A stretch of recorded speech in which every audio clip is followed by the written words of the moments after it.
Baik, Mas Bowo. Ya. Baik, terima kasih. Assalamualaikum warahmatullahi wabarakatuh. Waalaikumsalam. Salam sejahtera untuk kita semua, salam sehat, salam bahagia untuk kawan-kawan Sekolah Kader Bangsa Wahidin Salim yang saya hormati. Sebagaimana biasanya kita Jumat siang selalu belajar bersama, belajar tentang kebaikan, belajar tentang karakter, belajar tentang hal-hal yang kira-kira bisa membantu proses kedewasaan semua, termasuk kita semua, yang akhirnya nanti bisa kita salurkan kepada kebaikan-kebaikan untuk negara kita semua ini. Teman-teman SKB yang saya hormati, teman-teman pemirsa TV Kader Bangsa, siang ini sesuai skenario Tuhan, saya dipertemukan dengan seorang yang saya kira sudah banyak dikenal, ya, kiprahnya di dunia sosioekonomik 10 tahun yang lalu, tahun 2009 atau mungkin malah 24 ya, nanti dia akan menyampaikan. Kita akan belajar tentang proses luar biasa menurut saya, ya. Jadi kebaikan ini ternyata tidak datang dari diri kita, gitu. Bisa jadi dari orang lain, gitu ya. Nah, maka pembelajaran seperti ini, teman-teman, mudah-mudahan bisa menginspirasi kita semua bahwa kita ini masih terjebak pada duniawi, gitu ya. Dan Pak Budi, kita semua tahu, dia adalah seorang mantan pilot. Saya katakan mantan pilot karena dulu memang profesi 30 tahun ya pilot, ya luar biasa. Saya baca di Google, ada Google Budi Suhardi, sudah pasti ada semua.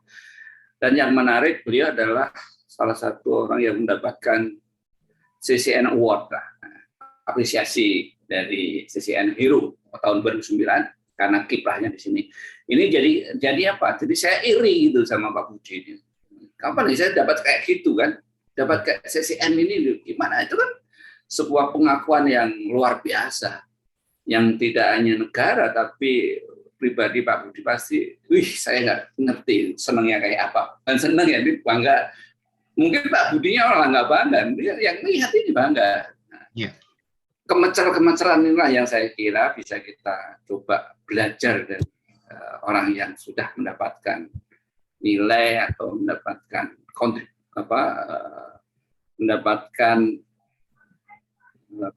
apresiasi dari sebuah organisasi yang internasional. CNN kan bukan main ya. Dan tentunya ini menjadi bagian yang harus kita renungkan bersama.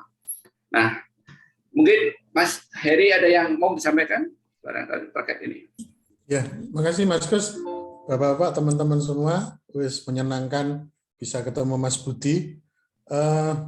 Ini majelis sangat langka, jadi kita ngomongin yang tidak terkait dengan, bukan tidak terkait, kita udah selesai ngomongin soal sukses-sukses yang biasa, jadi kita ngomongin sukses yang nggak biasa ini Mas Budi. Nanti saya pengen tahu dari Mas Budi soal ini, saya kira nggak semua teman-teman yang di sini pasti pengen lah bisa bersosiopreneur seperti Mas Budi ini. Tapi kan saya tahu pasti awal-awalnya bagaimana dinamikanya dengan keluarga ya Mas Budi ya, dengan anak-anak, bagaimana meyakinkan mereka, itu urusan yang tidak mudah. Kita bisa meniru bagaimana karakter-karakter keteladanan itu nanti kita dapatkan. Mungkin gitu Mas Gus, jadi appreciate sekali Mas Budi berkenan untuk hadir siang ini. Siap. Ya, itu teman saya Mas Heri Kustanta ini bekerja di sebuah TV swasta, ya, sehingga banyak juga nanti bisa bantulah kehadiran-kehadiran soal-soal yang terkait dengan developnya selanjutnya seperti apa. Baik, teman-teman pemirsa TV Kader yang saya hormati, kali ini seperti tadi yang saya sampaikan dan masih disampaikan bahwa kita kehadiran seorang sosiopreneur saya sebutnya, karena kegiatannya kalau kita ini masih entrepreneur untuk mencari duit, mencari kaya gitu deh. Nah, ini yang menarik kan, belajar tentang kebaikan orang lain dan nilai-nilai apa yang disampaikan oleh beliau nanti kita cermati dan kita tanyakan aspek-aspek yang barangkali tidak terlihat oleh media yang bisa kita tanyakan kepada Pak Budi tentang bagaimana menjadi seorang sosiopreneurship itu. Nah, untuk itu saya sampaikan atau saya serahkan kepada Pak Budi untuk menyampaikan posisi saat ini, Pak Budi, sebagai sosiopreneurship, apa sih yang Bapak lakukan saat ini, kemudian termasuk itu ada di jaket itu kan tanda seorang gubernur Rotary, ya. Jadi menarik. Jadi hidupnya itu memang untuk orang lain. Ini sungguh luar biasa. Nah, saya akan coba belajar kenapa sampai seperti itu yang dilakukan dan nanti pernah-pernahnya akan kita tanyakan di dalam forum ini, Pak Budi. Untuk itu layar saya sampaikan atau saya serahkan kepada Pak Budi. Monggo, Pak. Selamat siang, matur sembah nuwun. Assalamualaikum warahmatullahi wabarakatuh. Waalaikumsalam. Sejahtera untuk kita semua. Waalaikumsalam warahmatullahi wabarakatuh. Ya, pertama-tama, Mado, saya ini hanya mantan sopir saja, bukan siapa-siapa. Mantan sopir 40 tahun yang karena berkat Tuhan saja saya bisa selamat sampai sekarang, masih sehat, baik, dan dibebaskan dari insiden, accident, terbang selalu Tuhan jagai, sehingga sampai sekarang saya masih sehat. Jadi saya pensiun 6 tahun sebelum usia pensiun dari penerbang, karena tidak lain adalah karena rasa bersyukur saya sudah dibimbing Tuhan selama 40 tahun terbang. Kerjaan saya pertama dan terakhir ya terbang saja itu. Ya. Di masa zaman saya terbang pun saya juga sangat merasakan bahwa kita ini sebenarnya tidak ada artinya apa-apa. Kita ini sangat kecil, ya. Kita ini manusia yang, aduh, kalau Tuhan kehendaki menjadi apa, kita ini nggak ada. Jadi dalam saat terbang itu saya terbang dari kadang-kadang 1 bulan, sering sekali 1 bulan itu saya 3 kali, Pak, ngelilingin permukaan bumi ini. Karena terbang saya itu dari Singapura ke New York terbang ke timur lagi, kembali dari Eropa kembali lagi. Nah, di dalam perjalanan saya di setiap cuaca yang berbeda, berbagai negara, komunikasi dengan orang di seluruh dunia, di berbagai negara juga saya tinggal, saya merasakan sekali bahwa kita ini manusia paling beruntung. Ya, kenapa? Kita hidup di bumi yang the best planet di dunia ini ya bumi ini. Ya. Jadi sangat beruntung jika dikasih kesempatan untuk hidup di dunia yang sangat indah ini. Kemudian saya pernah diundang juga waktu itu sama-sama dengan the gathering dengan Prime Minister Australia waktu itu. Salah satu pembicaranya adalah Dr. Paul Scully, itu komandan pesawat ulang-alik itu. Dia juga mengatakan, kita ini sangat bersyukur hidup di bumi ini. Di saat saya di atas sana, pesawat ulang-alik, Pak, ya, tidak ada yang lebih indah dari bumi kita, planet kita ini. Tidak ada. Dan saya sangat bangga, sangat berbahagia. Tetapi pada saat mendarat di bumi, saya sedih. Waktu itu tahun 90-an sekian. Kenapa? Karena waktu itu ada negara lain ibaratnya membuat kacau di negara lain. Masuk ke negara lain, waktu itu kasus ini Kuwait. Jadi Amerika masuk di Kuwait waktu itu. Padahal dia sendiri orang Amerika. Dan saya sangat sedih setiap saya melintasi di atas India dan Pakistan. Rumpunnya sama, tetapi setiap malam saya melihat keindahan yang sangat indah dari luar angkasa sana, yaitu ada lampu yang membatasi perbatasan India dan Pakistan. Lampu terang sekali. Itu berapa ribu kilometer, berapa watt. Ya. Tetapi kita tahu batas itu terjadi karena ada perselisihan di antara negara. Jadi alangkah indahnya kalau kita ini bersama-sama memelihara bersatu, ya, memelihara bumi ini yang indah ini loh. Nah, jangan sampai ada pengerusakan. Ibaratnya kita punya rumah, mari kita hias sama-sama yang indah gitu. Dan tidak ada border lagi. Nah, itu dalam hal yang salah satunya kita beruntung di muka bumi ini. Nah, satu hal lagi ya, karena rasa beruntung itu, maka seyogianya kalau kita semua ini ibaratnya orang kos ya, kan tidak seterusnya kita di bumi inilah. Ya. Sebagai uang kos bayar tinggal di sini, Mbok ya berbuat sesuatu untuk lingkungan kita, tetangga kita, orang lain gitu loh. Jadi apa namanya? Kita ini wajib bayar kos lah. Ya, nah, uang kos ini ya sesuatu yang perbuatan yang berguna bagi sesama dan bagi bumi ini. Ya. Nah, kembali ke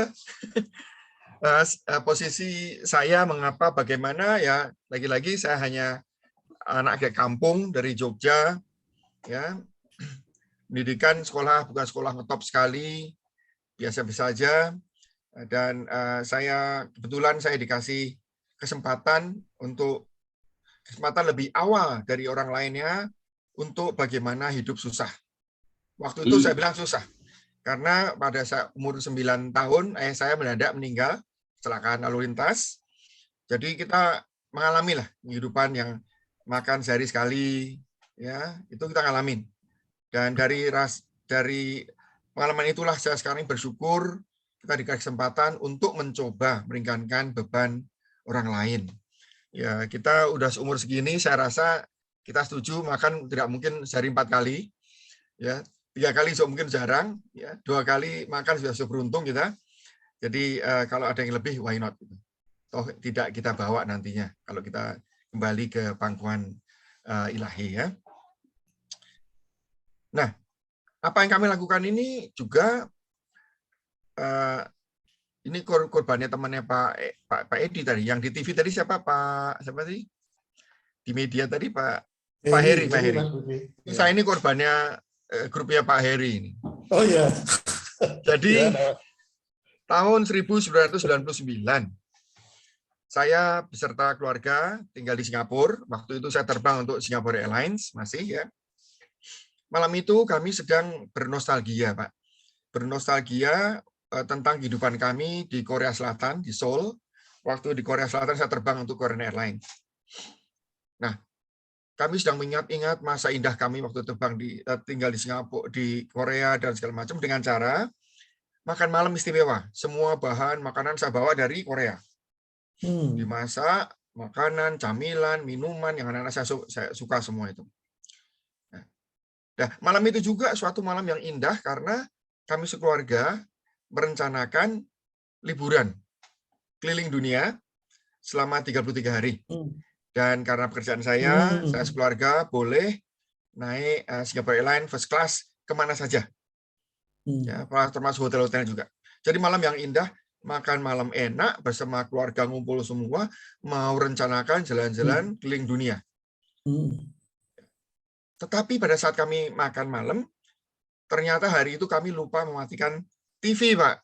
Jadi biasanya kalau kami makan, TV dimatiin supaya kami bisa berinteraksi dengan satu yang lain.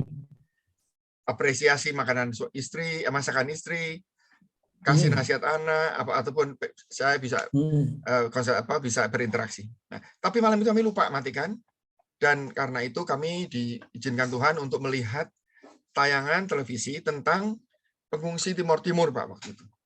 Nah, kami di rumah sedang makan malam, enak, banyak. Ya, di meja semua kami suka, kemudian aman, nyaman, wah pokoknya sangat sangat bagus. Sementara yang kami lihat adalah orang-orang yang hidup di antara pepohonan dengan tali rafia, tali jemuran, tempat tinggal mereka. Dan kami lihat juga tempat tinggal mereka banyak yang tidur dengan waktu itu masih kardus-kardus. Dan yang paling menyentuh kami adalah kami lihat satu keluarga, anaknya mungkin 10 atau keluarga 10-12 orang satu keluarga, mereka memasaknya memakai kaleng bekas cat dulu cat pakai kaleng ya, kalau sekarang pakai melamin ya. Kaleng. Nah, kaleng diisi air banyak, diisi dengan mie instan 1, kemudian anak-anaknya suruh cari sayuran yang apa saja yang tumbuh di sekitar tempat tinggal mereka itu. Wah, itu sangat menyentuh sekali. Ntar kami berkelimpahan lah dibilang di rumah ya. Dan yang kami sukai semua. Mereka makan seadanya. Nah, dari situ saya dan istri, kita bersyukur. Kita bersyukur kita tidak mengalami seperti itu ya. Kita bersyukur. Terus anak saya, iya Pak, kasihan ya. Tadi lihat nggak mereka masak pakai apa? Pakai kayu, pakai batu, cari kayu, masak seperti itu. Nah, terus kita bersyukur. Kasihan. Bersyukur, kasihan. Akhirnya waktu itu anak saya Christian, waktu itu usia 3,5 tahun, dia nyeletuk, Daddy, can we do something for them? Jadi anak saya ini tanya, bisa nggak kita berbuat sesuatu untuk mereka? Saya tanggapi, sure, okay. What is your mind? Mau apa? Bikin apa? Kita bisa bikin ini. Oke, tunggu. Kita ambil kertas ya, catat. Kita bikin ini. Terus yang orang tua gimana? Orang tua juga gini. Terus yang laki-laki, anak-anak laki, perempuan kasih apa aja? Akhirnya kami berdiskusi, Pak.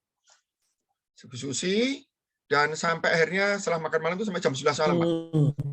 Jam 11 malam kami sekeluarga, kami tutup dengan berdoa, bersyukur, dan kami putuskan kami akan menunda liburan kami keliling dunia 33 hari.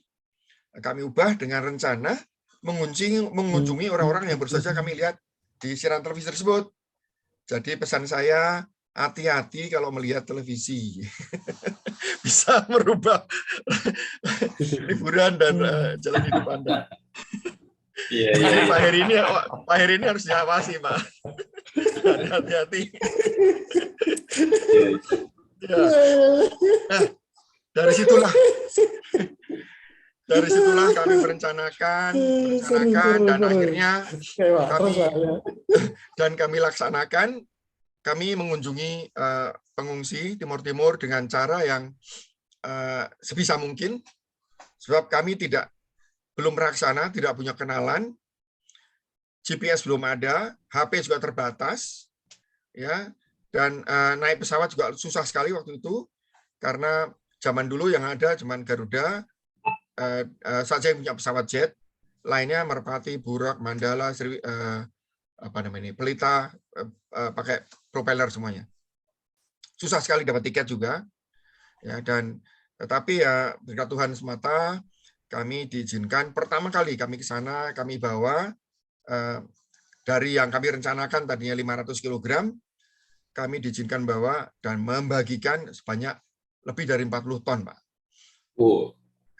Padahal cuma saya, istri saya, anak 3, bantu saya 1, kemudian 1 volunteer, teman baik kami sampai sekarang masih teman baik dari Inggris, ya, orang Indonesia yang menikah dan tinggal di Inggris, yang ingin merayakan ulang tahunnya untuk sesuatu yang berguna untuk orang banyak. Makanya dia ikut saya ke waktu membantu pengungsi itu. Nah, dari situ kami lihat apa artinya kehidupan lebih dalam lagi, dan bagaimana kita ini adalah orang-orang yang sangat berkati. Makan sampai sekarang pun kami tidak usah mikir besok makan apa, enggak lah. Besok makan apa, ya pilihan ya. Tapi kalau besok apa makan, pasti makan kami. Ya, itu dari situ kami sangat bersyukur, dan ya anak-anak selalu usul kepada kami, next time kita ke sana bawa ini, next time kita ini. Jadi anak-anak sendiri aktif. Dan anak saya sampai sekarang, Pak, ya, kalau liburan mereka nggak kemana-mana, mereka selalu ke Kupang bersama kami, di tempat di panti asuhan, di sawah, di ladang, di kebun, di daerah mana aja pelayanan kami sampai sekarang, Pak. Walaupun mereka punya tiket first class Singapore Airlines keliling dunia, mereka tidak pakai untuk kemana-mana, tapi mereka pulang ke sana sampai sekarang. Nah, dari perjalanan pertama kedua, ketiga, keempat. Dalam 1 tahun kami lakukan 5 kali, Pak. Nah, setelah 5 kali kami berpikir, yang kami lakukan ini bagus nggak sih? Bagus. Kasih makanan, pakaian, obat-obatan, vitamin, dan lain-lainnya. Tetapi makanan dimakan habis. Pakaian untuk mereka yang tempat tinggalnya tidak menentu, tidak punya air, tidak punya rumah tinggal bagus, maka 1 bulan sudah rusak. Akhirnya kita berpikir, ya yang kita bagus, tapi tidak signifikan. Dan akhirnya saya dan istri berpikir, apa. Akhirnya usulan, oke, kenapa kita nggak bantu anak yang kecil aja? Bantu kita urus sampai besar, supaya mereka menjadi seseorang yang berguna. Oke, akhirnya istri ke Kupang cari kontrakan rumah, Pak. Kita bawa 4 anak bayi yang kondisinya paling buruk, ya, yang seluruh badannya, waduh, pokoknya sangat mungkin orang jijik, tapi itu yang paling buruk kita ambil, Pak. 4 bayi ini. Dari 4 bayi, 6, 8, 10, sampai akhirnya 16, Pak. Nah, pada saat 16 anak bayi ini kok rumah kita kontrakan cuma kecil. Ruang tamunya lumayan, tapi kamarnya 2 kecil. Jadi tidak sehat lah, kurang sehat itu. Akhirnya kita berpikir dan oke, gimana caranya? Kita tercetus, kita harus punya tempat sendiri untuk anak-anak ini. Kita harus punya bangun sendiri. Begitu kita terucap, kita mau bangun sendiri, kita baru ingat, Pak, bahwa 8 tahun sebelumnya kami pernah beli tanah di Kupang tanpa melihat tanah di mana, tanpa melihat tahu di mana, ukuran berapa, untuk apa, nggak pernah tahu. Karena waktu itu ada suami istri dari NTT ingin mengoperasikan anaknya di Jakarta, kurang dana, akhirnya dari teman-teman, saudara, akhirnya tinggal di rumah kami. Kami bantu ke Siloam, dulu Graha Medika, di Kebonjeruk. Kami bantu pengobatannya juga, dan segala macam. Nah, setelah sembuh, sebelum mereka pulang, mereka ingin bincang-bincang dengan saya. Dan kami bincang, mereka berterima kasih. Terima kasih ini, terima kasih. Ya, terima kasih. Iya, terima kasih ya. Tapi Pak Budi, ada satu lagi Pak Budi, kalau ada yang tolong bantu kami satu lagi, Pak. Oh, apa kalau bisa dengan senang hati, apa? Tolong belikan kami mobil Kijang, Pak. Wah, di otak saya nggak mau lah. Saya orang gajian, Pak. Ya, saya orang gajian, saya nggak mampu. Tapi sebelum saya jawab, saya ditarik istri saya ke dalam. Pak, kalau bisa bantu, bantulah, Pak. Saya lihat istri saya dan ya I love you too, saya bilang. Akhirnya ya kita keluar dan kita oke, besok kita cari mobil.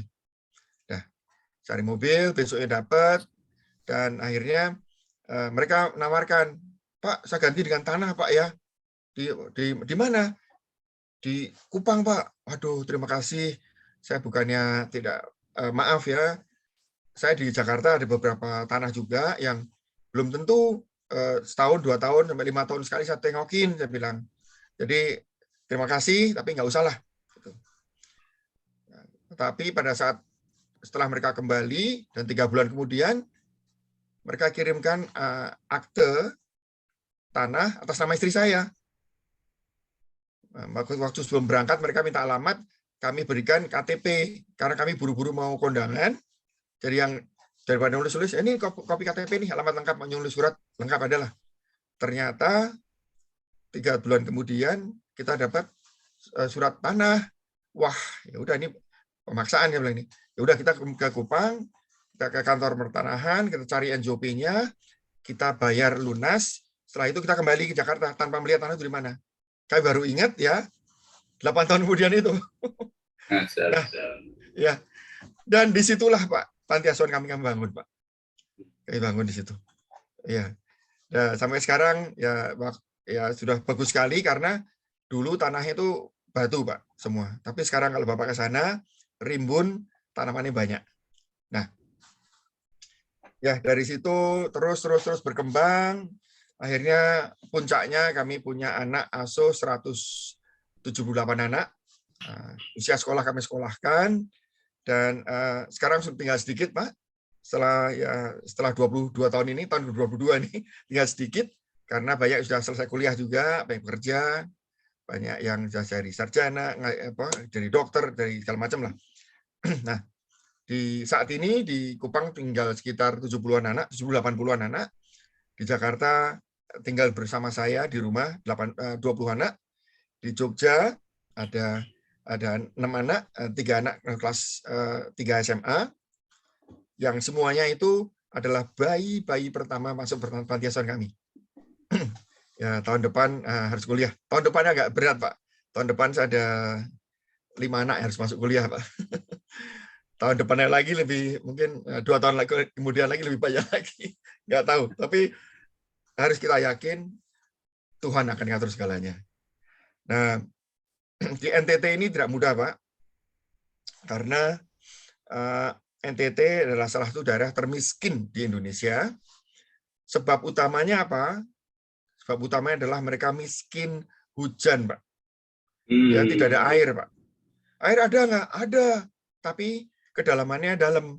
Bisa sekitar, paling di panti asuhan kami, di homestay kami, di living lab kami, sekolahan kami itu rata-rata sekitar 80 meter dalamnya. Dan karang. Ya, karena tanahnya karang, maka air tidak bisa bertahan, langsung turun ke bawah. Itu.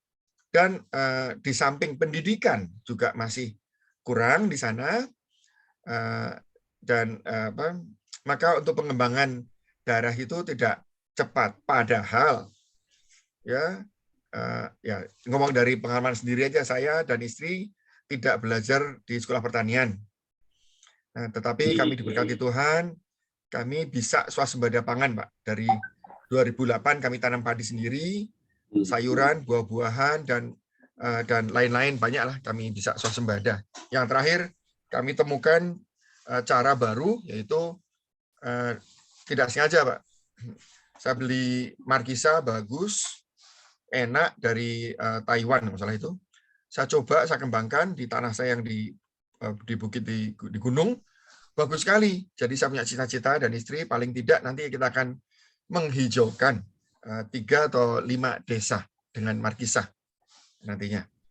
Mungkin dalam waktu ya setahun 2 tahun nanti daerah itu akan dikunjungi orang karena markisanya. Ya. Daerah sana tidak mudah, maka itulah sebabnya banyak sekali anak-anak pemuda-pemudi dari NTT yang terpaksa, Pak, meninggalkan daerahnya dan menjadi TKI, TKW atau preman. Tanah punya nggak mereka? Banyak, tetapi kering, Pak. Di musim panas, tanah itu tidak bisa diapa-apain, Pak. Nah, kecuali kalau kami, sekarang ini musim panas adalah musim berkat bagi kami. Kenapa? Karena panasnya bagus, kami punya air, Pak. Tanah kami bisa ciptakan, Pak.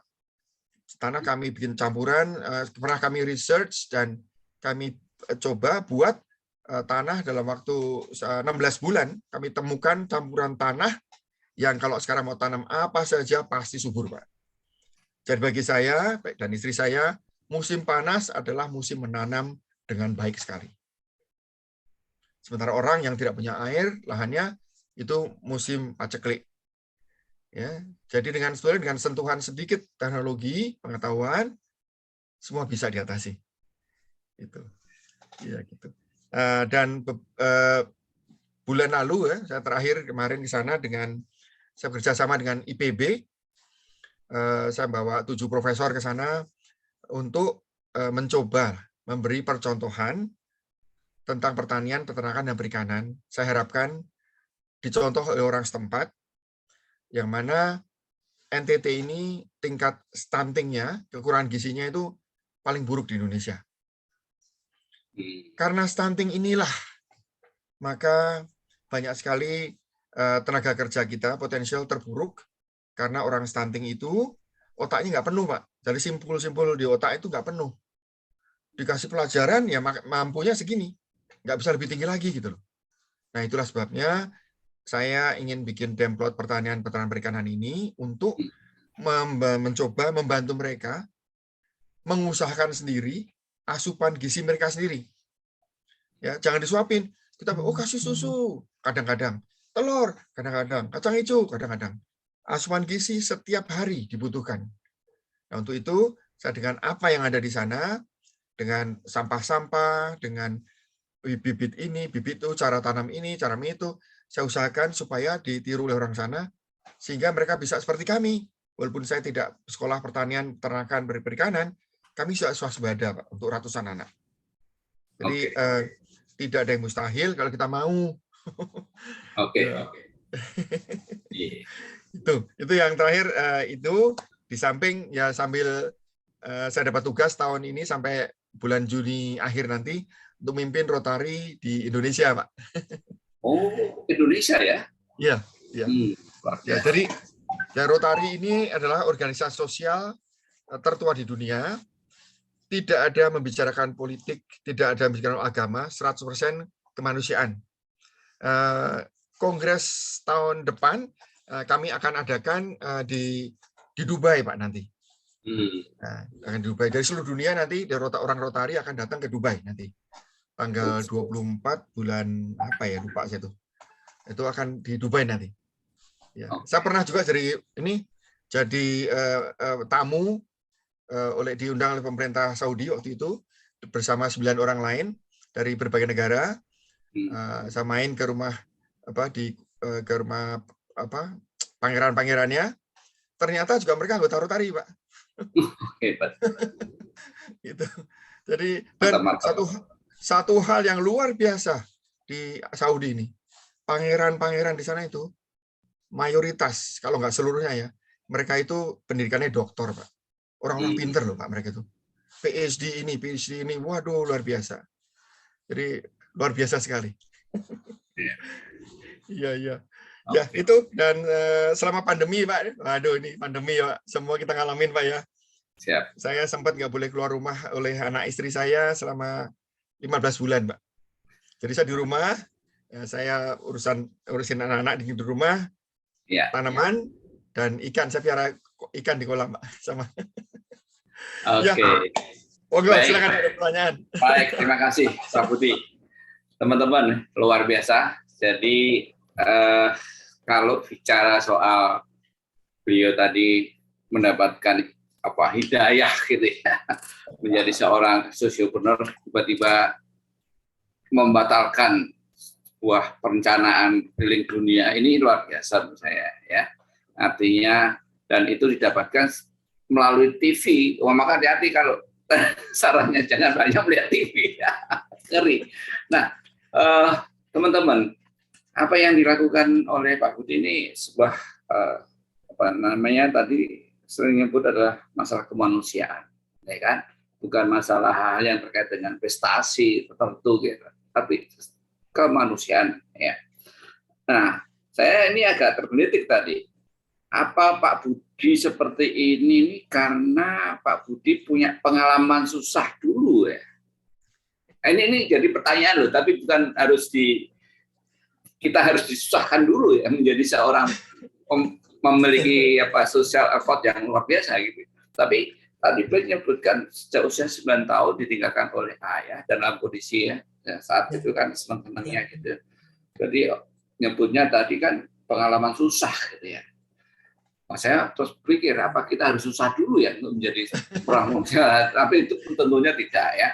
Tapi paling tidak nanti teman-teman bisa melihat dari sisi mana yang harus kita korek dengan Pak Budi terkait dengan tadi pengalaman beliau menjadi seorang sosiopreneur atau yang seorang berjiwa kemanusiaan ini diperoleh dari mana? Karena Pak Heri ini juga sudah ngitung ini duitnya Pak Budi nggak habis-habis ya untuk beli tanah, untuk beli ini. Wah, ini duitnya banyak sekali gitu ya Pak Heri ya. Gitu dan ngitung-ngitung. Iya. Nah, kalau 30 tahun jadi pilot minimal berapa US dollar gitu kan udah dihitung-hitung gitu kan. Nah, tapi yang menarik itu loh transformasi kemanusiaannya itu yang menjadi menarik. Melihat turning point-nya ini ya. Saat itu melihat kegalauan dan anak usia 3,5 tahun justru menginisiasi bapaknya. Pak, apa yang harus bisa lakukan dengan ini luar biasa. Nah, kita coba eksplorasi ya, tanya-tanya, nanti ada Pak Sal, silakan ya, Pak Abu, apa yang bisa kita gali di sini ya. Pak Abu Ali, warna abu. Ya, sebetulnya saya sudah menyiapkan pertanyaan tadi. Yang pertama saya kira sudah dijawab, disampaikan dengan baik tadi ya, mengenai apa latar belakang saya kira enggak. Tapi saya ingin bertanya tentang Pak Budi nih, mungkin TikTok dulu nih. Pak Budi punya pengalaman nggak sebelumnya pada saat melihat TV itu, sebelumnya itu sudah punya pengalaman untuk melakukan kegiatan sosial pada saat mahasiswa atau gimana? Maksud saya ini terkait dengan jiwanya ini loh Pak, DNA-nya kok DNA sosial ini kan apakah given dari Tuhan gitu kan? Kalau di given kan berat nih, kita nggak bisa belajar dari Bapak nih. Kalau hanya Tuhan yang ngasih ke Pak Budi, tapi mungkin ada proses belajar yang ini yang menjadikan Pak Budi seperti itu. Mungkin barangkali bisa diceritakan Pak. Ya terima kasih Pak. Ya tadi seberangkat dari masa kecil saya yang ditinggal ayah, saya masih kecil, kebetulan saya paling kecil. Ya. Nah, pengalaman kami waktu kecil itu, tadi saya katakan makan sehari sekali biasa, makan nasi ya. Tetapi kami tidak pernah lapar, Pak. Karena apa? Karena kami di rumah tuh banyak sekali pisang, sawo. Nah, sawo ini kita harus belajar dari sawo, Pak. Sawo ini semakin diambil buahnya, semakin berbuah banyak, Pak. Luar biasa sekali. Dari sawo kita bisa bayar sekolah, sawo ini bisa kita banyak sekali, ya. Dari sawo ini luar biasa, Pak. Nah, dan kami satu keluarga itu, saya dan kakak saya itu setiap hari dari masa kecil, Pak ya, kami berlomba-lomba untuk bangun pagi, Pak. Bangun pagi untuk nyapu halaman, ya dari daun-daun dan nyiram tanaman. Akibatnya apa? Akibatnya tanahnya itu berbaik hati pada kita, Pak. Tuhan kasih tanah subur dan yaitu pisang tuh sepanjang tahun tidak pernah berhenti, Pak. Jadi kalau pisang, waduh, itu saya sangat senang sekali lihat pisang. Aduh, kamu memberikan kehidupan kepada saya bilang. Walaupun lewat Tuhan, lewat pisang ya. Jadi ada pisang, ada jambu, mangga musiman, ya, jambu kluthuk setiap sepanjang tahun berbuah. Kemudian di rumah seperti herbal ya, untuk masak semua ada di. Padahal tanah kami di Jogja tidak besar, di tengah kota, di Kampung Klitren, Pak ya. Itu Pak Budi, maaf. Ya. Pak, ini menarik nih. Kok lomba bangun pagi itu yang minta ibu atau yang jadi jurinya ibu atau siapa? Kok tiba-tiba ada lomba bangun pagi untuk nyapu tadi? Ya, kita bangun pagi lomba karena kita nggak mau lapar, Pak. Jadi kita tahu bahwa kalau kita cukup meluangkan waktu untuk tanaman pun akan baik kepada kita, Pak. Dan itu luar biasa, kami itu langsung dibalasnya itu bukan sekali bukan pisang tuh, sekali berbuah, wah terus berbuah. Pisang kami tidak banyak, mungkin sekitar 100 pohon ya, tapi saling bergantian. Tidak pernah ada jedanya, Pak. Dan ayam kami ya sering hilang, tapi tahu-tahu kembali jumlahnya banyak. Kalau nggak telur ya anak ayamnya banyak. Ya, jadi kalau kita berbaik hati kepada alam, alam ini akan sangat berbaik hati pada kita. Kalau kita mau tanam, maka kita akan menghasilkan, itu nyata, Pak. Bukannya kiasan saja. Kami ngalamin, dari kami makan nasi sehari sekali. Tetapi dari buah-buahan, akhirnya mungkin saya lebih baik dari orang lain, Pak. Orang lain banyak berasnya, darah tinggi atau diabetes ya, atau apa ya.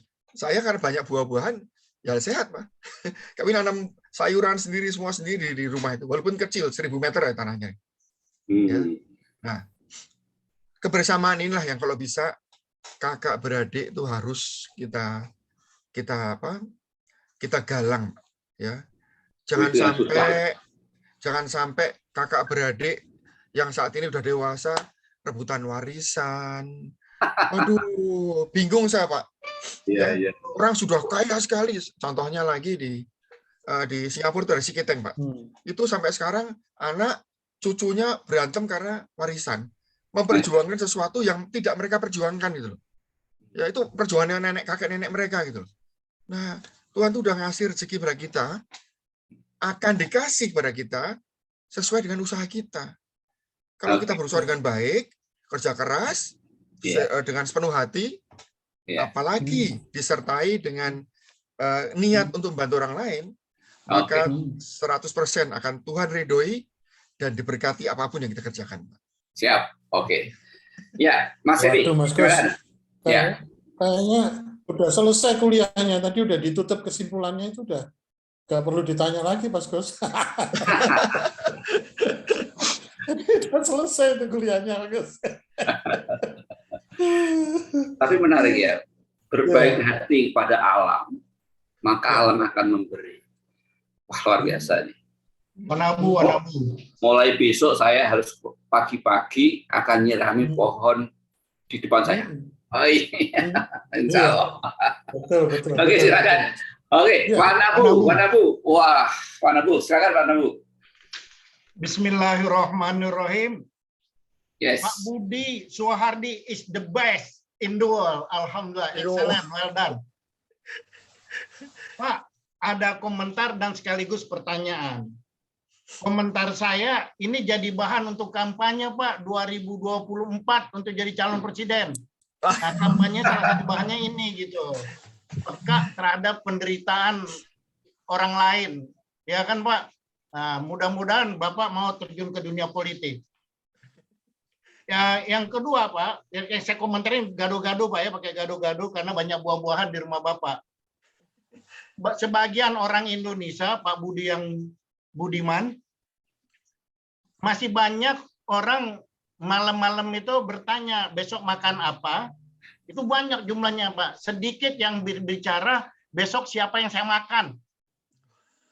Nah, tapi itu kelompoknya sedikit, Pak. Kelompok yang begitu. Besok siapa yang saya makan ya? Aspal dimakan ya kan, uang negara dimakan gitu. Nah, saya pernah ke Singapura, Pak. Ada teman bilang orang Singapura beli tanah dan air dari tetangganya. Tapi jangan ditanya siapa penjualnya, Pak. Penjual tanah air dilarang ditanya. Pembelinya udah jelas. Orang Singapura. Penjual tanah dan airnya siapa saya nggak tahu, Pak. Pertanyaan saya, Pak, mari dong Pak, jadi guru di SKB dan sekaligus terjun ke dunia politik, Pak. Kalau Bapak di sini aman terus gitu kan. Nanti yang duduk jadi presiden koruptor, Pak. Nah, jadi saya berharap orang-orang seperti Bapak, ya kalau nggak 100%, 25% kan Pak, dunia politik. Karena dunia politik adalah tuh Pak, pertarungan jagoan-jagoan.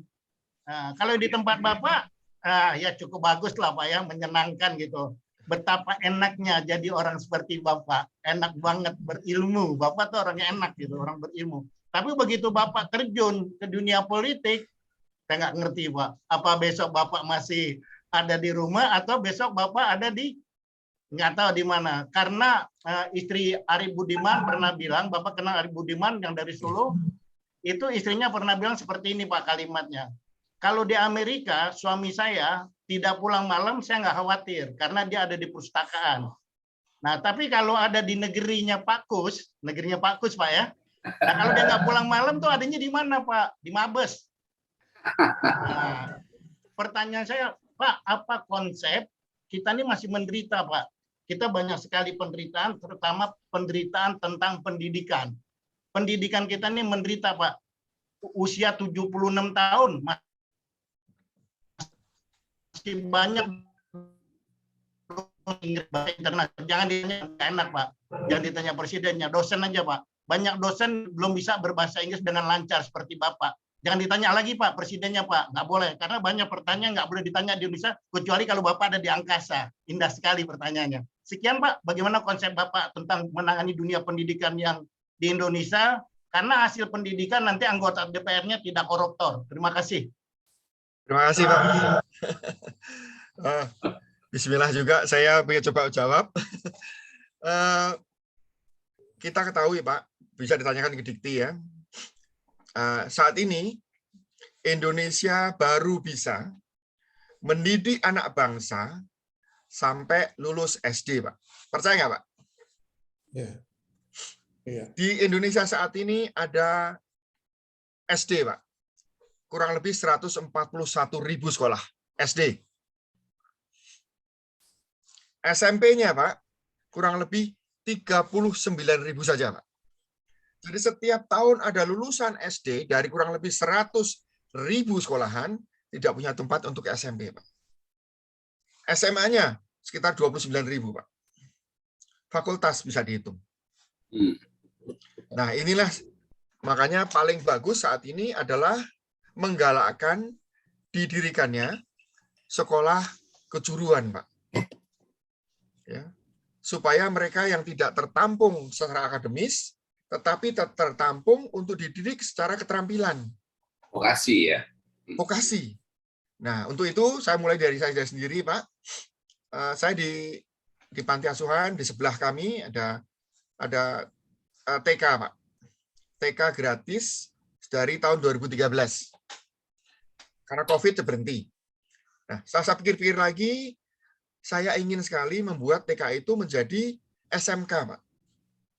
Jadi saya lagi mencoba jual tanah kalau bisa untuk membangun menjadi SMK, karena perlu renovasi, Pak. Renovasi dan lain-lain supaya bisa lebih bermakna ya tanah saya itu. Karena saya nggak akan bawa juga tanah itu nantinya. Jadi, jadi SMK lebih penting daripada sekolah lainnya saat ini. Ya. Oke. Baik, Pak Budi. Tapi ngomong-ngomong ide ajakan, Pak. Terima kasih. Ajakan Wan Abu saya mendorong, Pak. Bahwa Bapak ini pantas untuk menduduki salah satu kursi di Senayan. Saya dorong, Pak. Saya ikut mendorong dan ikut mempromosikan. Iya. Karena dengan tangan dan suara Bapak, saya kira Indonesia ke depan akan lebih baik kalau Bapak masuk ke Senayan. Ini salah satu. Karena intinya kalau dalam dunia politik kan memang itu yang sekarang ini kebijakan harus dilahirkan dari DPR ya istilahnya sana. Pak, ini silakan kalau ada yang nanya lagi sebelum saya tanya. Pak Sal, barangkali ada yang mau ditanyakan? Oke. Nah, yang ganteng-ganteng boleh lihat wajahnya nggak ya? Pada ngumpet kemana nih? Boleh, Pak. Saya akan menyampaikan ya, Pak ya. Silakan Pak Sal. Monggo, Pak Bekti. Pak Sal ini dosen SKB juga, Pak. Waduh, luar biasa. Siap belajar, Pak. Pak Budi, saya speechless mendengarkan yang tadi karena sebelumnya saya pernah nonton video Bapak yang beberapa tahun lalu, Pak. Dan memang yang tadi Wan Abu sampaikan di Indonesia nampaknya hanya para politisi saja yang bisa berkontribusi nampaknya. Sementara PR untuk para politisi sendiri pun hemat saya juga masih banyak sekali yang perlu menjadi bugar cukup. Yang saya maksudkan bugar cukup adalah kondisi seperti Pak Budi yang tadi sudah diceritakan. Dalam bahasa kelahiran saya, Bapak ini sudah waras-warak, Pak. Sejak dari muda tadi diceritakan bahwa tidak semua orang yang berkekurangan itu bisa waras-warak. Malahan kalau dilihat-lihat banyak orang yang berkekurangan itu adanya marah dan membandingkan karena merasa tidak adil, tidak mau memproses, tapi sebaliknya yang Pak Budi tadi ceritakan justru kondisi kalau orang lain bilang berkecukupan yang Pak Budi lakukan itu justru pilihannya niatnya adalah giving ya, menjadi individu-individu, insan-insan yang bermakna, meaningful person. Ini bagi saya sebagai praktisi soft skill sebuah contoh nyata, Pak Budi. Sore ini saya mendapatkan charge yang baru dan saya diskusi begini selain di SKB ini juga dengan Pak Singgi Santoso yang ada juga di grup ini. Beliau seorang pendidik SD. Saya kira beliau punya sudut pandang yang sangat nyambung dengan yang Pak Budi lakukan. Memang kalau kita ngomong terlalu ideal di Indonesia, nanti malah jatuhnya frustrasi. Saya menghargai sekali inisiatif-inisiatif Pak Budi, mulai dari keluarga, mulai dari lingkaran paling kecil, lalu action yang nyata. Bikin sesuatu yang konkret di lokasi yang sulit. Nah itu. Terus terang ini menjadikan saya lebih termotivasi, lebih confident. Masing-masing kita punya rezeki, masing-masing dari kita. Dan hendaknya stop untuk silau dengan orang lain. Dulu saya seringkali cuma silau pada orang lain dan akhirnya itu membuang energi percuma. Tapi kalau kita berani untuk ningnung, artinya tenang, hening, dan merenung, dijamin akan muncul hal-hal yang itu ujungnya apa? Aksi.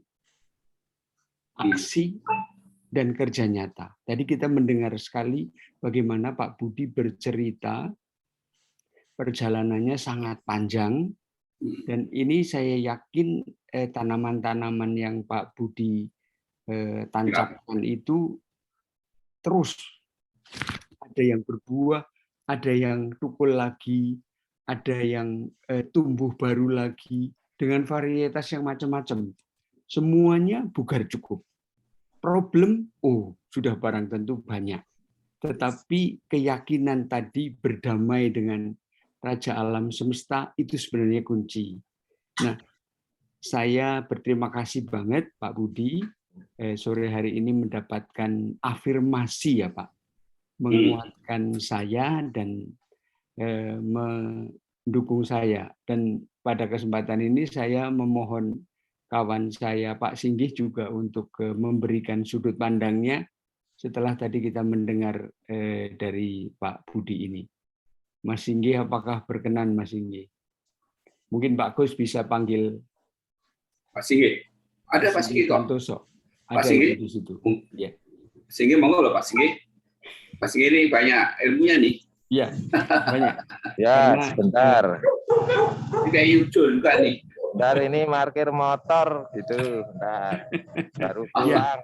Jadi sementara menunggu itu Pak Budi, jadi saya sangat berterima kasih dan satu pertanyaan saja, Bapak punya catatan-catatan dalam bentuk apa gitu Pak? Mungkin yang bisa membuat orang bisa belajar dari karya-karya Bapak, apakah ada catatan-catatan atau apa yang bisa diakses oleh orang gitu Pak Budi?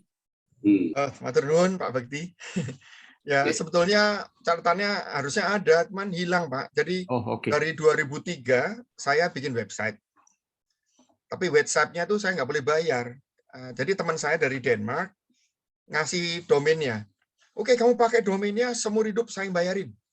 Jadi saya isi 2015 teman saya hilang Pak. 2014 dia hilang. 2015 sudah harus memperpanjang membayar domainnya itu. Ini orang Denmark, tidak punya paspor, tidak pernah keluar negeri, orang IT, dia hilang. Jadi ayah ibunya nyari nggak ada sampai sekarang.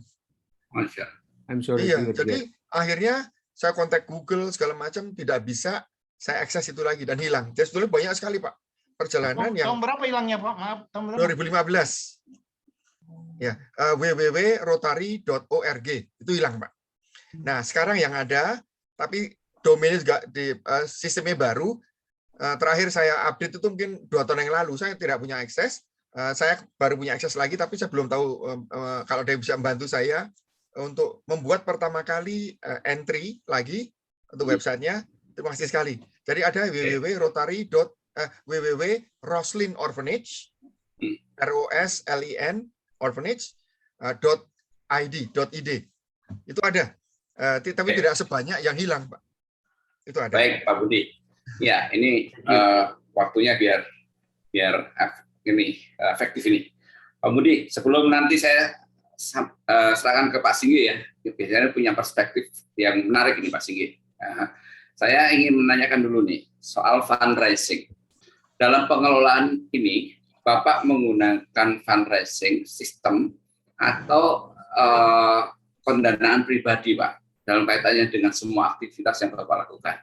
Karena kita juga ingin belajar tentang proses fundraising ini tentu dari tahapan-tahapan. Ini teman-teman pengelola sociopreneurship yang saya kira sini banyak juga yang punya yayasan-yayasan pengembangan. Ya, kemarin juga hadir dari Subang, juga dari mana, dari Bengkulu juga ada tentang sampah. Nah ini ternyata mereka terkendala dengan finansial gitu Pak. Nah kalau Pak Budi sendiri apakah menggunakan fundraising dalam pembiayaan aktivitas yang Bapak sarankan? Terima kasih Pak. Terima kasih. Jadi ya ini saya lagi-lagi berangkat dari rasa sangat diberkati Pak. Saya dari orang kampung bisa dikasih pekerjaan yang aman, nyaman dan yang pasti ya selama 40 tahun. Dari situ saya yaitu ingin berbagi. Jadi dari pertama kali kami mengunjungi pengungsi sampai bangun panti asuhan sampai 2015 dana dari gaji saya, Pak. 2018 ya? 2015. 2015. Ya, itu gaji saya sendiri. Kemudian setelah saya pensiun, ya saya sangat merasa berkati lagi karena istri saya itu orangnya susah sekali suruh belanja, Pak. Jadi misalnya saya punya bonus di kantor dulu kerja, Mah, ini bonus, ini uang untuk Mama mau beliin apa, saya silakan, Mah. Oh, terima kasih. Tapi dia nggak pernah pakai beli untuk sendiri, Pak. Dia beli pakaian untuk anak-anak, untuk lain-lain, dan untuk ini betulin rumah kita. Jadi istri saya berhasil merubah rumah saya yang tadinya cost center karena harus biayain terus menjadi profit center. Dan rumah saya jadikan kos-kosan, Pak. Dan di Jogja kami juga ada kos-kosan. Jadi dari kos-kosan itulah yang backup kami untuk panti asuhan ini. Tetapi ini loh, ya cerita luar biasa ini, kuasa Tuhan nih Pak ya. Kapan saya kerja, ada gaji, panti asuhan nggak masalah. Saya pensiun, ada kos-kosan, jalan terus. Ya. Nah, kemarin COVID Pak, kos-kosan kosong sama sekali Pak. Kok bisa? Terus jalan terus. Nah, saya nggak tahu gimana, saya sering juga dipanggil Pak untuk yang luar biasa itu 4 bulan yang lalu Pak. 4 bulan lalu saya butuh sekali dana. Tahu-tahu gimana ada 3 bank besar di Indonesia minta saya jadi pembicara 7 kali Pak di bank mereka Pak. Akhirnya 2 bulan itu saya seolah masih terbang dulu Pak. Jadi kebutuhan terpenuhi. Jalan Tuhan. Nah, sudah gitu kami kena siklon Pak. Kamar kosong, COVID, kena siklon. Panti asuhan atapnya hancur, sekolahan kami rusak, living lab kami rata, Pak. Ya. Tanah gersang, Pak. Nah, pada saat siklon yang bukan bulan ini, Pak ya, bulan April kemarin ya. Itu di Kupang mungkin 5 hari nggak ada listrik, Pak. Semua gelap gulita di mana-mana. Tetapi kami diberkati, kami punya genset. Nah, dari genset ini kami juga bisa memberkati orang lain. Ini aku kan ngomong ya, Dalit ya, di garap ya. Dari genset ini kami membagikan listrik kami ke tetangga. Jadi waktu itu ada mungkin kata istri saya mungkin 1.000 orang kali di tempat kita. Genset besar 45 kVA, orang tarik kabel untuk nge-charge HP, Pak. Untuk masak rice cooker. Dan di saat itu juga kami melihat orang tidak punya air, Pak. Nah, kami melihat kekurangan air ini. Sementara kami punya tangki air, kami punya listrik. Kami punya sumber air. Akhirnya kami setiap hari kami bagikan air ke orang-orang lain 5-10 truk air, Pak. 10 tangki air. Tapi setelah kami bagi tiap hari sampai 2 minggu, Pak, wah ini lama-lama kita uang udah limited, ya, tidak terbatas uang. Wah, lama-lama gimana dong? Ya kita nggak bisa ngasih terus. Udah kita jual airnya sekarang. Kita jual, tapi murah, ya, jangan mahal, murah. Tertutup aja kosnya ya. Oke, kita jual air. Nah, permintaan banyak. Ya udah kita coba cari tangki satu lagi. Kita punya 2 tangki air, truk ya, mobil truk air nih, yang 5.000 liter, 5.000 liter. 2 tangki, permintaan banyak sekali, Pak. Waduh, kurang nih. Cocok gimana caranya ya? Ya udah jual itu, beli jual sesuatu, beli tangki lagi. Beli tangki lagi. Akhirnya apa? Ya sekarang kami justru dibantu dengan menjual air, Pak. Kami punya 8 tangki sekarang, Pak. Dari rencana, memberkati orang lain dengan air, ternyata Tuhan memberikan jalan pada kita bagaimana untuk mendapatkan rezeki yang halal. Luar biasa. Jadi jangan sekali-sekali khawatir kalau ada sesuatu hal. Kita harus selalu berterima kasih pada Tuhan apapun juga. Ya, kita harus mulai segala sesuatunya dengan apa yang Tuhan berkata pada kita, Pak. Dengan tulus, dengan keinginan berbagi, bisa mungkin ya, tulus, Pak, ya, kalau bisa ya. Maka Tuhan akan berikan jalan pada kita, Pak. Boleh tanya nggak, intro satu aja, penting banget. Monggo. Pak Kusna boleh ya, izin ya? Penting. Silakan. Untuk bisa seperti itu gimana cara latihannya? Kan nggak bisa dadakan, Pak, nggak bisa dadakan. Ya latihannya ya kita gimana ya, kita melihat kebutuhan orang lain dan kita bisa, kenapa enggak gitu. Sebab kalau kita memberi itu harus tidak boleh ada yang embel-embel, Pak. Memberi adalah membantu seseorang yang membutuhkan bantuan, Pak. Titik. Jangan, oh tetangga saya, jangan, oh ini aliran saya, oh ini grup saya. Gitu. Jadi memberi adalah memberikan bantuan pada orang yang memerlukan bantuan. Kalau bisa. Siap. Oke. Baik, wah luar biasa Pak Budi.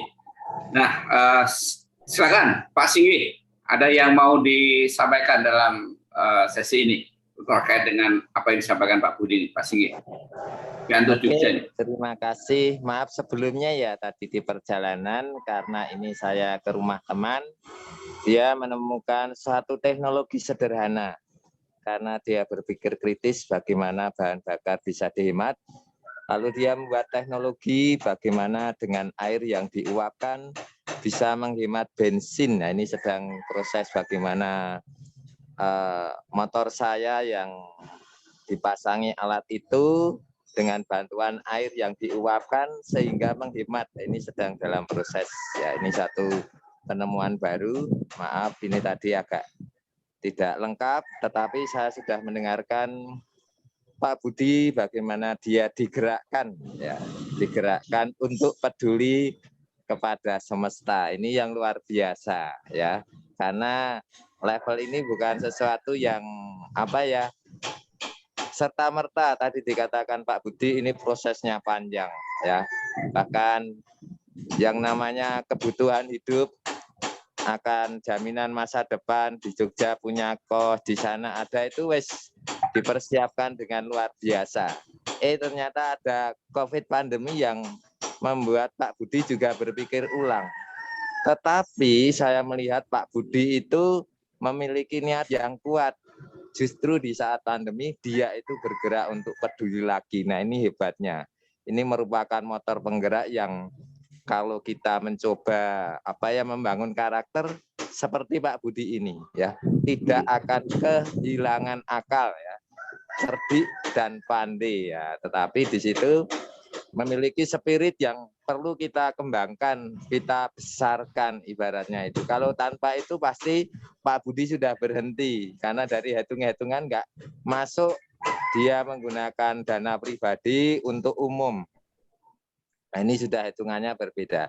Tetapi karena Pak Budi terus-menerus mengakrabi diri, menemukan jati diri yang otentik, semakin berkembang. Nah, ini yang bagi saya sangat menarik ya. Dan ini menjadi contoh bahwa dengan keterbatasan kita, dengan keadaan atau bahkan disebut memiliki talenta atau memiliki bekal diri. Nah, itulah yang pertama kali harus kita manfaatkan. Seperti kita berkumpul ini juga merupakan sesuatu yang ya memiliki hasil yang luar biasa karena dipersatukan dalam pikiran, dalam peduli. Nah, ini yang rupanya mungkin saya melihatnya lebih dalam lagi tentang niat baik Pak Budi mencoba menghidupi, membangun bangsa ini. Itu Pak Heri, Pak Gus Heri yang bisa saya lihat dengan Pak Budi ini baru pertama kali dan saya pasti akan belajar mengkontak Pak Budi. Terima kasih waktunya. Baik. Wah, luar biasa nih Pak Singgi ini kayaknya menarik ya kalau berikan perspektif ya. Teman-teman, jadi saya kira banyak ya pelajaran yang sudah disampaikan oleh Pak Budi. Tadi Pak Sal juga memberikan masukan. Pak Edi barangkali mau ada yang disampaikan, Pak Edi Pujianto. Mungkin dari perspektif seorang profesional, ini juga profesional. Terima kasih Pak Gus. Jadi saya terus terang, saya juga sudah pernah lihat video Pak Budi beberapa tahun yang lalu. Jadi sejak itu saya sudah sangat salut sama Pak Budi ini, tapi terakhir kemarin dapat info dari Mas Gus bahwa Pak Budi menjadi salah satu tamu di SKB ini. Jadi saya bilang ke teman bahwa untuk hari ini saya izin tidak ikut kegiatan di tempat lain, tetapi saya khusus hari ini saya untuk ngikutin SKB karena saya bilang ke Pak Gus sudah sangat lama saya istilahnya sering absen, jadi saya malu sama Pak Gus sebagai rektor SKB nih. Jadi Pak Budi, terus terang sangat salut saya kepada Bapak dalam hal ini luar biasa. Jadi saya terus terang sulit untuk menyampaikan kata-kata apa yang bisa saya sampaikan karena terus terang apa yang Pak Budi lakukan ini sangat-sangat inspiring, dan kalau ini dilakukan oleh beberapa orang saja di Indonesia, saya yakin Indonesia akan menjadi lebih baik lagi. Dan seperti tadi disampaikan oleh Pak Abu dan Pak Kus, memang orang-orang baik seperti Pak Budi ini kalau hanya diam saja, ya perubahan yang ada di Indonesia juga akan lambat saya rasa. Jadi saya mendukung sekali apabila Pak Budi mungkin apapun ikut mungkin di Senayan atau di mana yang bisa merubah arah atau langkah daripada Indonesia ini ke depannya. Dan ini memang orang-orang baik diperlukan, karena kalau orang-orang baik itu diam, itu arah menuju perbaikan ini akan sangat lambat. Tetapi kalau orang-orang baik seperti Pak Budi ini tampil, saya yakin Indonesia akan lebih cepat lagi, karena saya yakin bahwa pendukung Pak Budi nantinya juga akan sangat banyak sekali.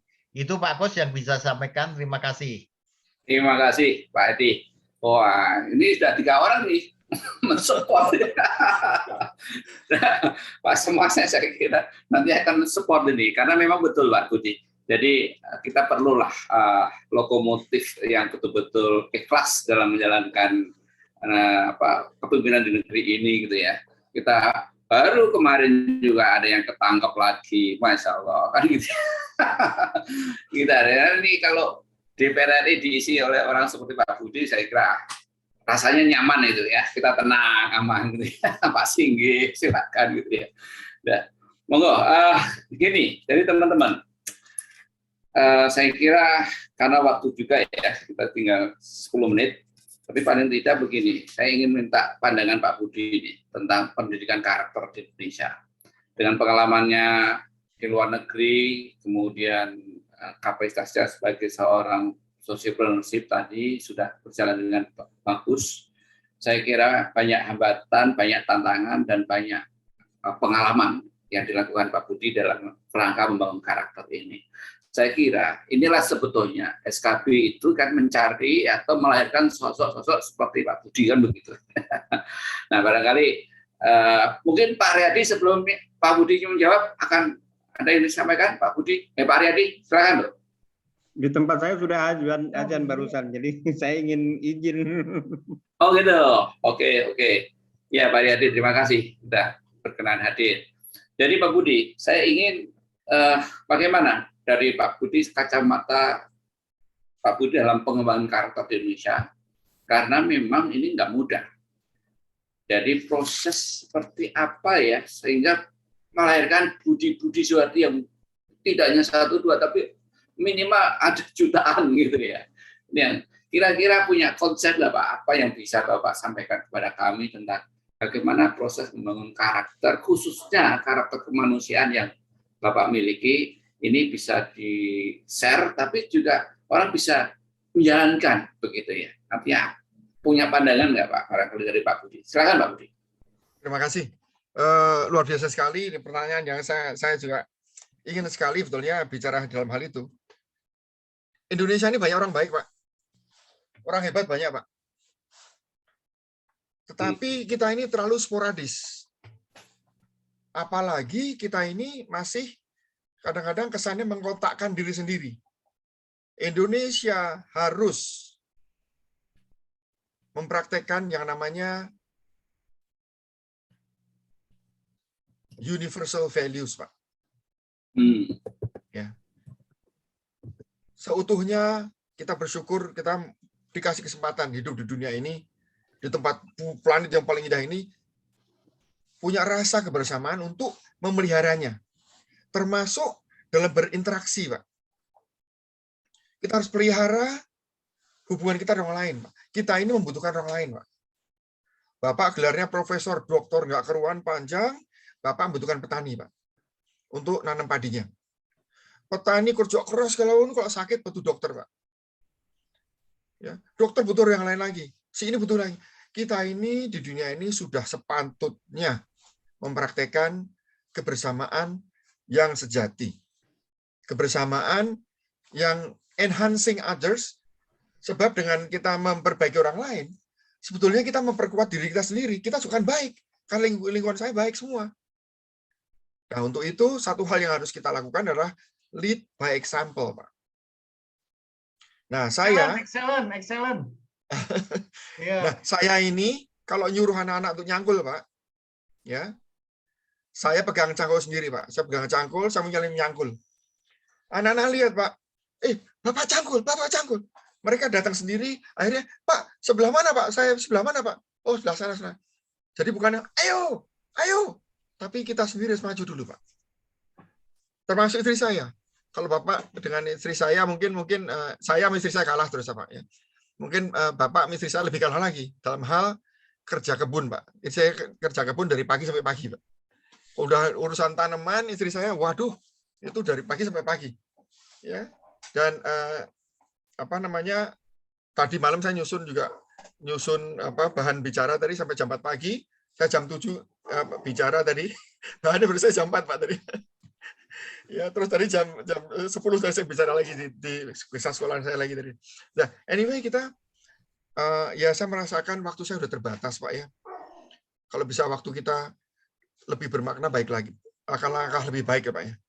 Karena saya dan teman saya almarhum baru saja meninggal di Singapura, teman baik sekali. Alex, namanya Alex C, itu waduh. Kita punya prinsip kalau saya bisa berguna untuk orang lain hari ini, kami akan lakukan itu, Pak. Ya. Walaupun satu orang tertolong, itu akan saya lakukan, Pak. Jadi kalau kita bisa berguna, why not? Jadi jangan nunggu, apalagi nunggu dapat jadi pelayan Tuhan, ya. Ya. Nah, ini pas sekali Bapak ngomong Tuhan, bagus sekali. Jadi kita bekerja ya seolah untuk Tuhan, bukan untuk manusia, Pak. Jadi ibaratnya kita lagi kerja, jangan nunggu dilihat supervisor dulu, ditunggu orang lain atasan kita, dia kerja. Nah, kita kerja tanpa dilihat pun harus kerja dengan sebaik mungkin, Pak. Itu. Etos kerja kita adalah bekerja seolah untuk Tuhan, bukan untuk manusia, Pak. Excellent. Nah, dan kalau kita bekerja dengan seperti itu, otomatis Tuhan yang maha segalanya akan meridhoi kita, Pak. Dan kalau udah meridhoi kita, Tuhan hadir, Pak. Yang ngerjain nanti Tuhan sendiri, bukan kita, Pak. Semua tanaman yang saya tanam, orang lain bilang, wah Pak Budi nanamnya hebat ya. Bukan saya, Pak, yang menumbuhkan Tuhan. Saya nyiram, ya, cangkul-cangkul sedikit ya. Tapi yang menumbuhkan benih, menumbuhkan akar, mendesain tanaman, mendesain daunnya masak, tanam makanan untuk pohonnya sendiri, itu Tuhan, Pak. Jadi nantinya Pak Budi kita punya power Tuhan, ya? Yes, of course. Itu the ultimate power is Tuhan. Nggak ada lain. Nah, Untuk itu saya ingin sekali kalau bisa semua orang kita nih, sebagai orang yang beragama lain-lain macam-macam ya, itu tetaplah belajar tentang agamanya sebaik mungkin, ya. Hablum minallah, ya. Hablum minanasnya harus dipraktekkan sepenuhnya, Pak. Gitu. Jadi kita ke atas kita langsung, ya kita langsung, tapi ke bawahnya kita juga praktekkan sebaik mungkin. Jangan kita selalu kiblat, ini loh. Tapi kiri kanannya kita enggak. Nah, itu enggak seimbang. Itu. Jadi hablum minallah itu harus dipraktekkan seutuhnya. Gitu. Jangan sampai pas kampanye, waduh menjadi orang yang baik sekali, tapi setelah kampanye dia lupa. Gitu. Tahun lalu saya ditawari oleh 4 partai, Pak. Partai besar, dan satu partai besar sekali nawarin saya, Pak Budi saya kasih waktu 15 menit ya, sebelum terakhir ya. Bapak mau pilih dapil mana, silakan Pak Budi. Saya ada beberapa pertanyaan, saya gini-gini nih. Wah, saya rasa saya belum pantas dari politician, saya bilang gitu, Pak. Karena jawaban mereka adalah sangat individu, menguntungkan dirinya sendiri, gitu, Pak. Oke, gitu. Ya. Baik, Pak Budi. Tapi jangan putus asa, Pak. Memang begitu, Pak. Tapi kami mendukung bahwa orang baik harus masuk Senayan. Ini penting. Karena SKB ini pengen melahirkan orang-orang baik untuk masuk Senayan, Pak. Karena hulu dari masalah bangsa ini adalah di Senayan. Saya bayangin kalau 400 orang Indonesia berkumpul di Senayan kayak Pak Budi ini, rasanya kita sangat percaya dengan apa yang dilakukan oleh negara. Betul sekali Pak Gus. Jadi mudah-mudahan nanti ya seperti Bapak banyak memberi, nanti Tuhan akan mengizinkan untuk Bapak masuk ke sana. Amin. Tapi yang penting Bapak jangan patah semangat. Nah, Baik teman-teman sekalian, luar biasa saya kira hari ini kita belajar banyak dari Pak Budi ya tentang DNA seorang sociopreneurship. Jadi yang perlu saya garis bawahi atau saya simbolkan apa yang menjadi bagian dari pendidikan hari ini atau sore ini. Beliau itu sikapnya adalah memberi. Itu tadi berkali-kali selalu. Berilah, jangan khawatir kehilangan, kan konsepnya begitu. Bahkan ibaratnya tadi sawo itu menjadi bagian dari ideologi Pak Budi untuk hidup. Semakin buahnya diambil, semakin banyak. Nanti artinya ini filosofi menarik ya, filosofi sawo, teman-teman. Ya. Filosofi sawo luar biasa. Terus kemudian, ya, tolong bisa di mute Pak Abul. Ya, teman-teman. Jadi tadi kita perlu orang lain, ya. Kita perlu orang lain. Jadi Pak Budi selalu menekankan kebersamaan. Ini betul. Jadi filosofi bangsa kita kan gotong royong lah gitu ya. Itu udah given menurut saya. Dari sananya kita itu bangsa kita itu gotong royong sebenarnya dari dulu gitu ya. Tapi karena tercerai karena ya tadi ada sikap-sikap yang kurang mendukung di sekeliling kita. Nah, dan tadi Pak Budi menekankan perlu lead by example. Nah, jadi kalau kita melakukan sesuatu, ya kerjain dulu kita, praktekkan, jangan ngomong saja, praktekkan. Nah, untuk menjadi lahirnya Pak Budi yang banyak di Indonesia, nah ini tadi secara implisit dia mengatakan masuklah dunia di bidang apapun yang terkait sosial, ya kan? Terjun ke dunia sosial, nggak mungkin. Kalau kita hanya ngomong saja, ngomong nggak bisa, ya kan? Nah, sekecil apapun, mungkin hanya sebatas satu RT pun, ketika itu menjadi ideologi sosial, kenapa tidak? Nah, dari beliau menyampaikan bahwa bermakna untuk orang lain itu fungsinya nanti, tapi tolong terjunlah apapun. Tadi saya sudah klarifikasi, ternyata dia adalah self financing, ini luar biasa, bahkan rela menjual tanah, jual ibunya pinter melakukan inovasi di keuangan ya, ini luar biasa ya. Jadi teman-teman terjun di dunia sosial memang tidak mudah, tapi bisa kalau Anda mau. Tadi ditekankan, yang penting niatnya itu beliau. Kemudian yang menarik, beliau tadi kan selalu mengatakan kerja keras. Nah, tidak dengan mudahnya lah gitu ya. Kerja keras, ada niat betul-betul untuk menjadi seorang pemberi atau seorang yang bergerak di bidang sosioekonomi. Dan terakhir tadi selalu berbaik hati pada alam. Ini saya tekankan lagi, itu ternyata fondasi kepercayaan Pak Budi yang saya kira itu di ayat suci kami Pak juga ditegaskan bahwa siapa yang akan merusak alam pun akan didenda oleh Tuhan ya, dengan denda dunia, artinya hukuman dunia maupun di akhirat. Karena memang betul, saya sangat setuju bahwa marilah kita sama-sama berbaik hati pada alam dengan merawat dan mengembangkan dengan baik. Terima kasih Pak Budi. Sekali lagi. Pak Budi. Tepuk tangan buat Pak Budi kita. Luar biasa. Pak Budi. Boleh saya usul sesuatu, Pak? Silakan Pak, silakan Pak. Oke. Satu hal Pak ya, mungkin bisa dipraktekkan oleh yayasan atau panti asuhan atau rumah atau pesantren ataupun sekolahan apapun juga yang ingin mencoba membantu diri sendiri. Ya, apalagi kalau terutama mereka yang punya lahan, Pak. Ya, manfaatkan lahan dengan baik. Dengan cara apa? Nah, mungkin kapan-kapan main ke rumah saya di Jakarta atau di Kupang sana ini, saya punya kolam ikan, Pak. Ya, kolam ikan tapi ikannya vegetarian, Pak. Ya, jadi tidak usah beli pakan. Jadi kalau kita punya lahan, pelajari jenis ikan apa, tanamlah pohon itu. Kebanyakan pohonnya itu cepat sekali berkembang. Akhirnya kita nggak usah beli pakan ikan, tapi ikannya berkembang terus karena dengan pakan yang kita ciptakan dari alam sendiri. Lagi-lagi alam itu sudah punya cara sendiri untuk menghidupi diri sendiri, Pak. Oke. Ya, saya di rumah ada lele, ada ikan gurami, ada nila, ada apa nih? Ada bawal juga ada, kemarin sedikit. Kemudian ada lele yang besar sekali, banyak lele. Wah, ini bisa untuk kunjungan. Boleh kapan ini. boleh kapan. Wah, terima kasih Pak Budi. Dan mungkin yang Mas Heri, ada yang sampaikan Mas Heri. Dan mungkin satu lagi Pak, mungkin kalau boleh, kalau misalnya dibutuhkan ada mungkin terutama untuk anak muda kita Pak, atau mereka-mereka yang mau pensiun lah gitu ya.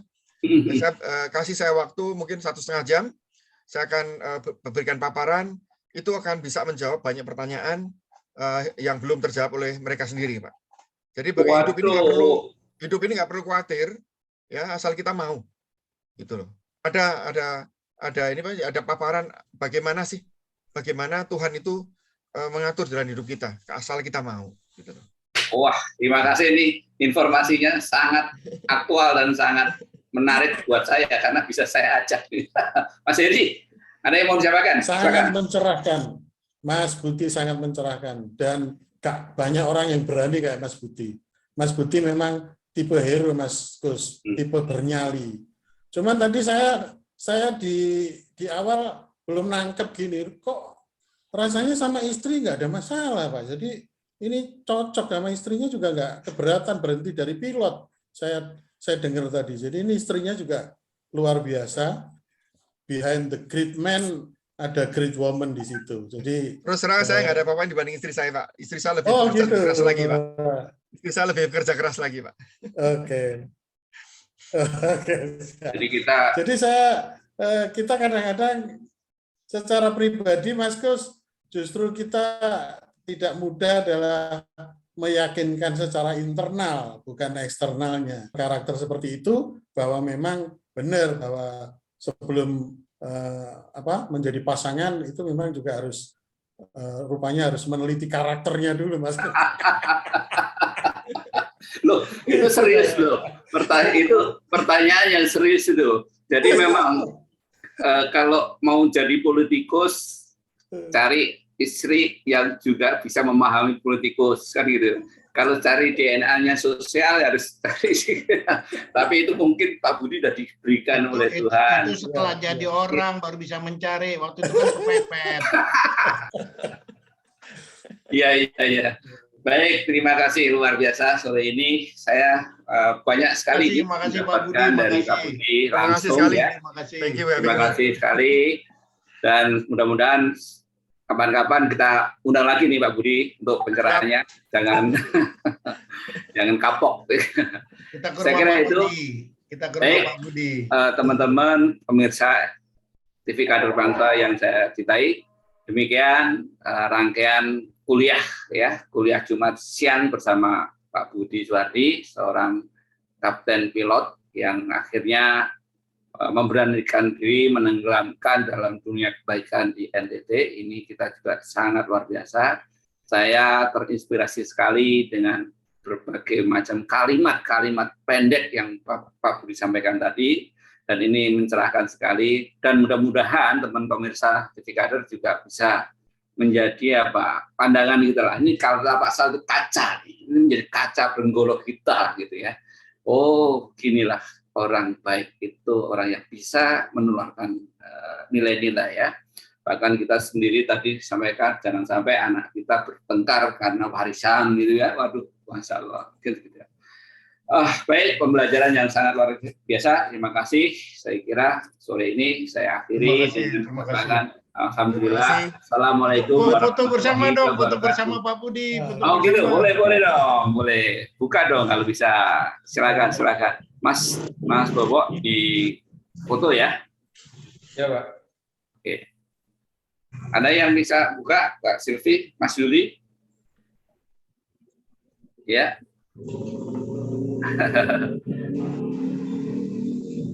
Mas Ahadin, aduh.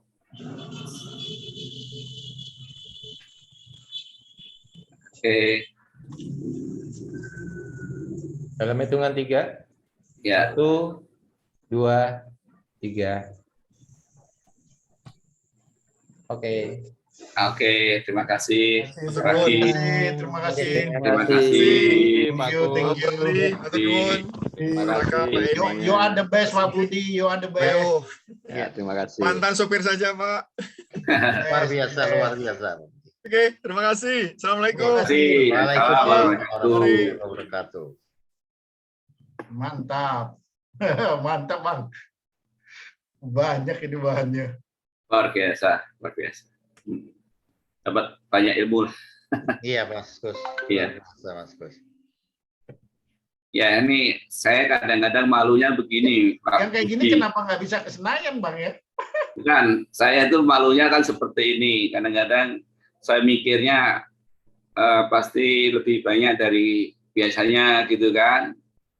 Untuk ada teman-teman hadir kan, menghadirkan beliau kan, ya nggak mudah lah gitu ya. Teman ternyata ya 15, tapi mikirnya itu 50. Nggak usah khawatir, Bang. Nggak usah khawatir. Nggak apa-apa, ya.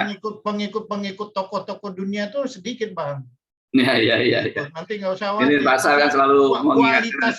Kualitas itu lebih diutamakan ya daripada. Iya.